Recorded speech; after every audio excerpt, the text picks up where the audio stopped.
Are there normally, traditionally, historically, sort of backstops here to prevent something like this happening, where a lot of the majority of the intelligence that's actually being presented shows that when something isn't a good idea, that a president actually follows that advice?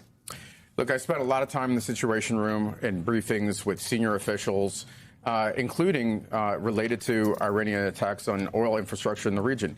And I will tell you, there was, even in the first Trump administration, that there was healthy debate.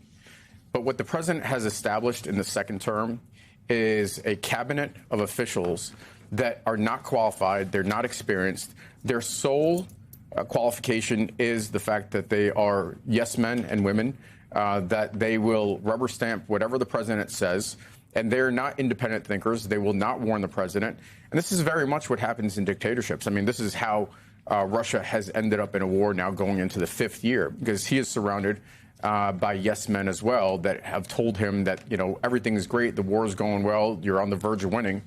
And that is just not the case. There's a reason why for 47 years, American presidents have, from both parties, have refrained from attacking Iran, because they understood the geography here, that there's a 12-mile channel in the middle of the strait where ships can navigate, and that the Iranians can close that. And in fact, 20% of transit of oil and also fertilizer. I mean, the prices of fertilizer were at the start of planting season here in the U.S. I'm on the Agriculture Committee as well as the House Armed Services Committee.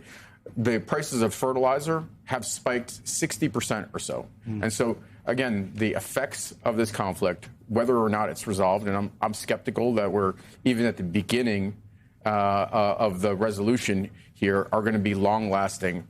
And that is due to the fact that the president took us into a war of choice with Iran, basically on his own whim.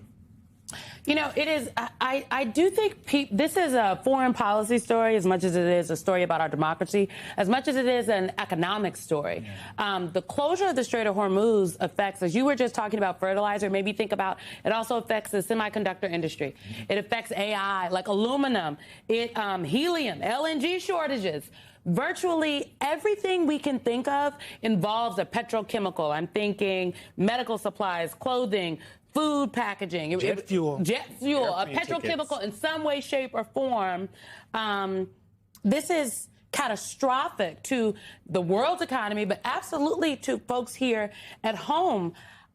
I don't know if the American people can take much more. Look, the American people are under tremendous strain, tremendous pressure. The president was elected to do one thing: lower costs for the American people, get a hold of inflation. In fact, all of his policies, the vast majority of his policies, have gone in the other direction. Between the tariffs that have caused inflation, everything from grocery prices. You forgot about the tariffs, Congressman. Oh, goodness. You add on these ridiculous wars. I mean, if the war were to end today, again, I'm skeptical. We've been at war for 40 days. We've been spending an average of $1 billion a day. We spent $40 billion on this conflict to put ourselves in what is likely a worse geopolitical position than when we started, with the president threatening to annihilate a civilization. And, you know, our adversaries, the Chinese, actually look like they could be, you know, attractive alternatives to the U.S. in this context.